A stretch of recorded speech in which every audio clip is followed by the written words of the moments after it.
Telugu Desam party ZPTC అభ్యర్థి మారెడ్డి లతారెడ్డి గెలుపు కార్యకర్తలందరి కృషి, జిల్లా నాయకుల కృషి, మా ముఖ్యమంత్రి చంద్రబాబు నాయుడు కృషి, లోకేష్ బాబు గారి కృషి, అందరూ ఇన్ఛార్జ్ మంచి సబితా గారు, ఆదినారెడ్డి గారు, జిల్లా నాయకులు, వాసన్న అధ్యక్షుడు అందరి కృషితో ఈరోజు గెలవడం జరిగింది. 15 రోజులు కష్టపడిన కార్యకర్తలందరికీ ధన్యవాదాలు. ముఖ్యంగా ఈరోజు ఇది ప్రజా విజయం. 40 సంవత్సరాల నుంచి ఏదైతే బ్రిటిష్ వారితో స్వాతంత్రం కోసం పోరాడినట్టు ఆ రోజు ఉద్యమం జరిగిందో అలాంటి ఉద్యమమే ఈరోజు ఈ విజయం. ముఖ్యంగా ఏదో అంతా జరిగిపోయినట్టు, ఇక్కడంతా అక్రమాలు అన్యాయాలు జరిగినట్టు మాట్లాడుతున్నారు. ఈరోజు గత 40 సంవత్సరాల కాలం నుంచి ఇప్పుడు దీని పరిధి 9 నెలలు ఈ పదవి కాల పరిమితి. ఈరోజు 9 నెలల కాల పరిమితి ఉండే ఒక జెడ్పీటీ కోసమే ఇంతగా ఆర్తనాదాలు, అరుపులు, స్టేట్మెంట్లు ఏదో జరిగినట్టు అందరినీ ప్రజలు మభ్యపెట్టాలని రాష్ట్రం అంతా చూస్తున్నారు.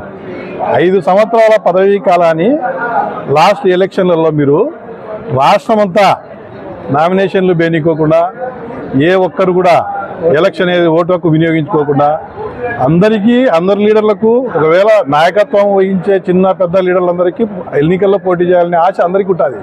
కానీ అందరినీ మీరు ఏ ఒక్కరిని పోటీ చేయనికోకుండా చేసి ఈరోజు ఈ చిన్న ఎన్నిక కోసం మీరు ఏదో జరిగిపోతున్నట్టు రాష్ట్రం అంతా చూపించి దాని ఏందో బూచిగా చూపించాలనే ప్రయత్నం, మీ ప్రయత్నాన్ని ప్రజలు తిప్పికొట్టినారు.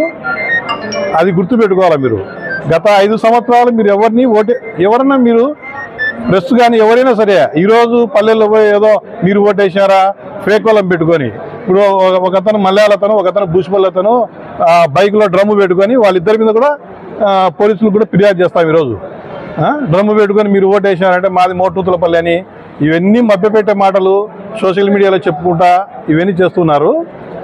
ముఖ్యంగా నేను చెప్పేది ఏమంటే 5 సంవత్సరాల కాలంలో మీరు తిరగండి. ఎవరన్నా లోకల్ బాడీ ఎలక్షన్లకు ప్రజలు ఓటేసారా 40 ఏళ్ళ నుంచి అడగండి. కనంపల్లిలో డిప్యూటీ మాజీ ఎంపీటీసీ మహిళ నిన్న ఎలక్షన్ రోజు చాలా దారుణంగా మాట్లాడింది. వైసీపీ తరఫున వచ్చి ధర్నా చేసి అవన్నీ ఫేకు.